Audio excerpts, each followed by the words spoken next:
Muy buenas tardes con todos y bienvenidos al podcast de la psicología social. El día de hoy estamos con Francis Aguilar y mi persona, Mario Cabezas, para contestar algunas de las preguntas del capítulo 9, que se titula La psicología social como ciencia, de la página 387 a la página 408. Buenas tardes, Francis. Muy buenas tardes, Mario. Es un gusto estar aquí, la verdad, sobre hablar de este tema que creería yo que es muy importante que todos sepan porque esto nos ayuda a crecer como sociedad y a saber un poco más sobre nuestra evolución en todo el mundo.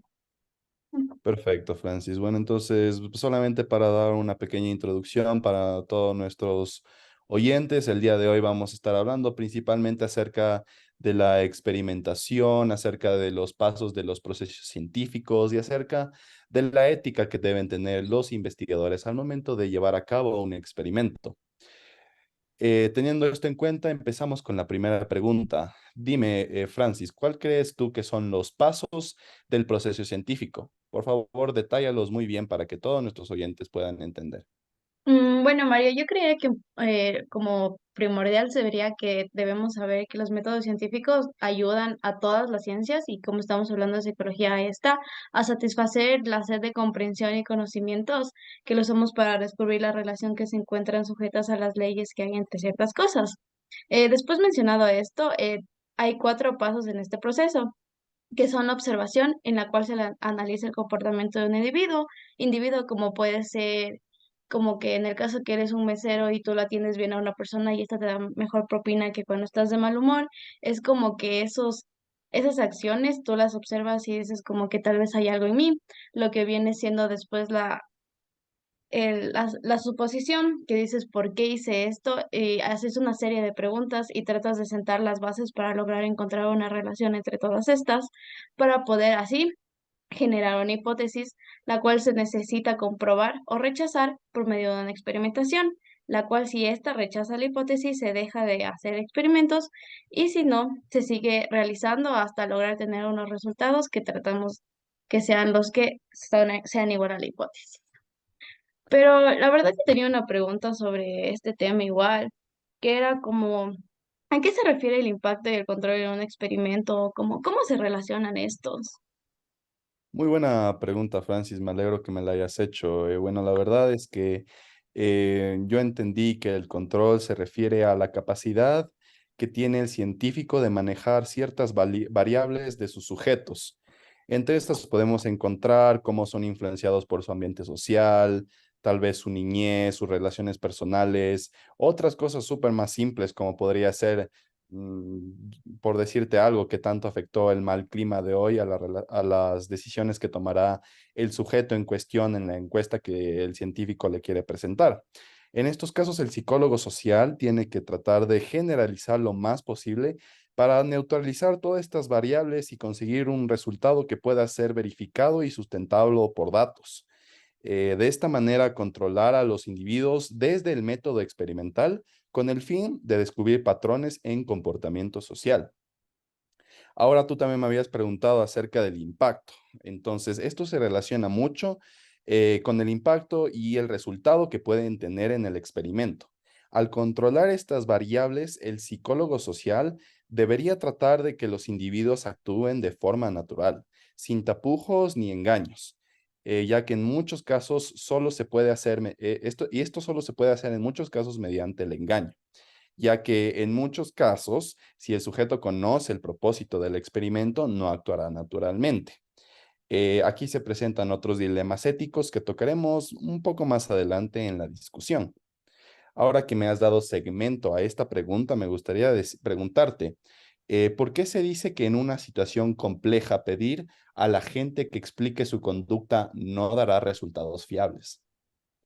Bueno, María, a lo largo de todos estos años hemos aprendido que la gente varias veces no es consciente de lo que dice o cómo actúa en cierto modo y cambia a veces sus creencias, depende con la gente que está, dónde está o en la situación en la que se encuentra.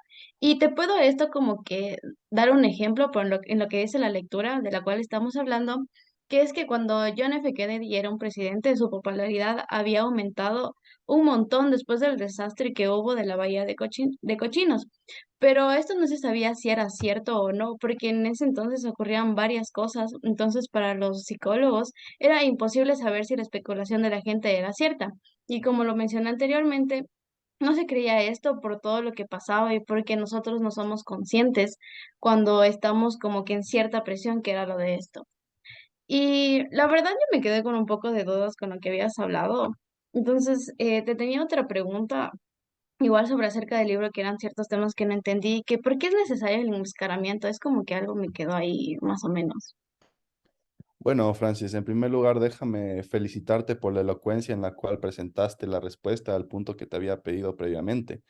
Y en consecuencia, me gustaría responder tu pregunta, que se relaciona bastante al control y al impacto que tiene el experimento. Estas dos preguntas creo yo que van de la mano. Y es que el enmascaramiento es simplemente ocultar ciertos aspectos del experimento para que los sujetos puedan actuar con naturalidad. Muchas veces es necesario ocultar el fin de del estudio para que estos sujetos puedan actuar sin miedo de ser juzgados por sus acciones, ya que siempre actuamos en consecuencia de normas morales impuestas por la sociedad. De esta manera, si es que nosotros queremos tener un experimento que nos muestre datos reales y en los cuales nosotros nos podamos basar para tener teorías sociales de psicología social que puedan aplicarse a una población muy grande, no podemos tener a los sujetos actuando de la manera en la que ellos creen que nosotros queremos que actúen. No sé si eso te hace mucho sentido. Sí, la verdad con eso ya entendí como que un poco mejor. Perfecto. Entonces, en ese caso, me gustaría seguir con la tercera pregunta. ¿A qué se refiere el... No, perdón. Sí, ¿a qué se refiere el autor con causa y efecto? Si me podrías ayudar mencionando algún ejemplo y desarrollando la respuesta en una forma detallada. Ya, o sea, te voy a detallar como que a qué se refiere con causa y efecto, después como que de explicarte el proyecto, el ejemplo, para que tengas como que una mejor concepto. Ya verás. En el libro habla sobre que hubo un estudio de 63 universitarios donde se presentaron voluntariamente para participar en discusiones sobre el sexo, ya que los científicos habían pensado que este tema era el que más atención iba a llamar, ya que son jóvenes y es un tema que la verdad les llama mucho la atención. Entre estos 63 universitarios fueron asignados al azar como que diferentes temas. Un tercio tenía que atravesar una iniciación dura para entrar a este grupo. Es decir, no podía entrar de una forma tan simple al grupo, sino que tenían que pasar por otro tipo de ejercicios o experimentos. El otro tercio atravesaría por una iniciación suave que era como que no tan compleja como la primera, y el tercero solo entraría al grupo, no tendría que hacer ninguna iniciación ni nada de esto. En el primer tercio, a estos se les hizo unas ciertas preguntas y se les dijo que hablen en voz alta frente a la persona que les estaba entrevistando y les diga como que palabras sexuales, las cuales se quería ver si ellos tenían como que timidez al hablarlo o incomodidad. Y ahí es donde sale la variable independiente, que es la que se pone a prueba a nivel experimental, que esta es manipulada por los investigadores con el fin de aprobar una hipótesis, la cual era que si los participantes tenían un efecto en su forma de responder, lo que te dije anteriormente de que si eran tímidos o no al momento de hablar del tema del sexo. Después de esto se les puso una grabación que a ellos se les dijo que era como que en vivo, pero en verdad esta era grabada y era una grabación sumamente aburrida y no hablaba sobre el sexo en persona, sino se hablaba como el sexo de las arañas masculino o femenino, sobre otros animales y así. Al terminar esta grabación, el experimentador volvió a una serie de escala de preguntas en donde quería evaluar el interés del coloquio o en la grabación que se les puso. A esto se le da la variable dependiente, ya que esta depende de lo primero que se les hizo, que fue esa prueba de iniciación a la mitad de los 63 estudiantes elegidos. Y la variable dependiente se puede decir que depende, eh, valga la redundancia, de las situaciones experimentales que sometió el sujeto. Y esta mide el experimentador para apreciar los efectos de la variable dependiente. En lo que responde a tu pregunta, la causa sería la variable independiente y el efecto la dependiente, ya que el efecto depende de la causa y la variable dependiente depende de la variable independiente. Perfecto. Y Muy también no sé si me podría responder algo que en el libro se me hizo muy interesante que decía el autor, que era unos problemas éticos en la experimentación, algo así, pero no recuerdo bien cuáles eran. Sí, Fran, si te soy sincero, estos tres problemas éticos me mantienen despierto día y noche. O sea, son una de las cosas más complicadas con las que tengo que lidiar con mi vida, porque la verdad son algo bastante contradictorio con lo que estaba hablando al principio, que es enmascarar datos, tratar de controlar a los sujetos para poder tener resultados que de verdad puedan ser utilizados por los psicólogos sociales. Entonces, bueno, te voy a mencionar las tres ahorita que me estoy acordando, pero bueno, la verdad quiero que sepas que esto sí genera bastante angustia y estrés en mí solamente acordarme de estos tres problemas éticos en la experimentación. Primero de todo, no es ético decir mentiras a la gente. En una atmósfera social que ya de por sí está contaminada de mentiras, no es correcto de parte de un psicólogo social utilizar las mismas artimañas para entender los traumas generados por el engaño. En una sociedad en la cual todo el tiempo nos están mintiendo nuestros amigos, nuestros novios, nuestras novias, nuestros profesores en ciertos casos, los políticos, todo, no podemos como psicólogos sociales utilizar la misma cosa que les está haciendo daño a nuestros sujetos para entender su comportamiento. Segundo, la invasión a la intimidad. Los participantes de un experimento deben saber, o por lo menos tener una idea concreta de para qué están siendo examinados. De lo contrario, estos no se encuentran en facultad de dar consentimiento para participar. Si una persona toma parte en un experimento donde se van a medir sus facultades en algo que él o ella no están dispuestos a exponer voluntariamente, esto se puede interpretar como una manipulación de parte del investigador para revelar aspectos privados de la personalidad de los sujetos que estos no están dispuestos a revelar. Dime, Fran, ¿a ti te gustaría, por ejemplo, que se te estudie en algo que tú no estás consciente y que después esos datos sean mostrados a una comunidad científica que son datos personales acerca tuyo? Primero quisiera que me digan que van a publicar esos datos y lo pensaría, pero en lo personal, no. Perfecto, eso es exactamente el punto, el segundo punto que es el problema, ese segundo problema ético de la experimentación. Y por último, algo que se relaciona bastante con el primer punto, que es no entrañar sentimientos de dolor a los participantes. Con esto quiero decir, este es un punto muy importante, ya que no es correcto infligir dolor en los sujetos de interés por el simple hecho de sacar información relevante por el fin del experimento. Yo no te puedo poner en una situación en la cual tú tengas que recordar traumas de tu pasado o yo que sé, acordarte de alguna vez en la cual hayas sufrido algún sentimiento muy fuerte y de esta manera causarte dolor, causarte angustia. Esto no es correcto de parte de un investigador. No importa qué tan importante sea para mí conseguir los resultados que quiero conseguir para mi experimento, no lo puedo hacer a costa de tu integridad sentimental. Por último, es bueno, la última pregunta que tengo aquí puesta para ti la tarde de hoy.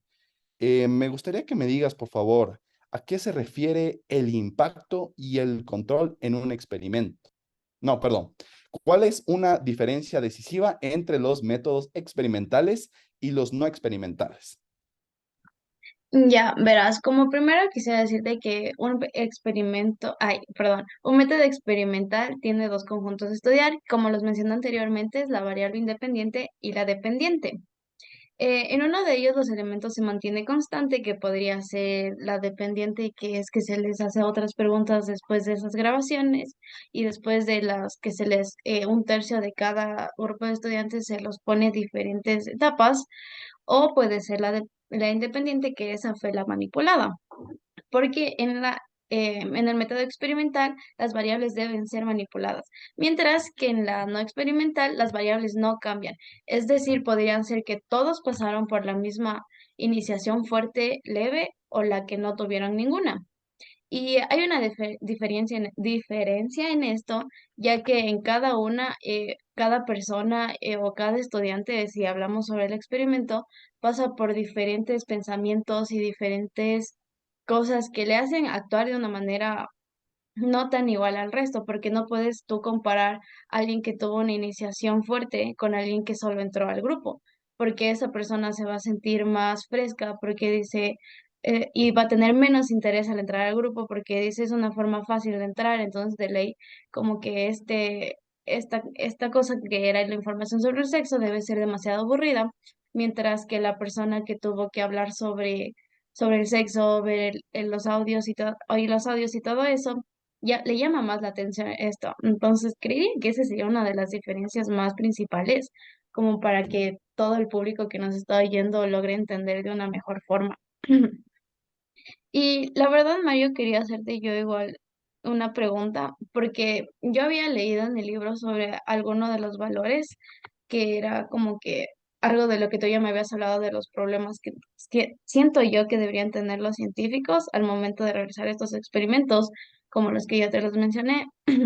Entonces quisiera que me expliques cuáles serían los dos valores sobre los cuales esto se sustenta el dilema de los psicólogos sociales que dirigen actividades experimentales. No sé si me puedes detallar un poco sobre esos. Sí, claro. Bueno, pues así como hay problemas éticos dentro de la investigación, hay también valores elementales que todos los experimentadores tienen que seguir a toda costa. ¿Listo? Entonces, lo primero que tenemos es la libre investigación científica.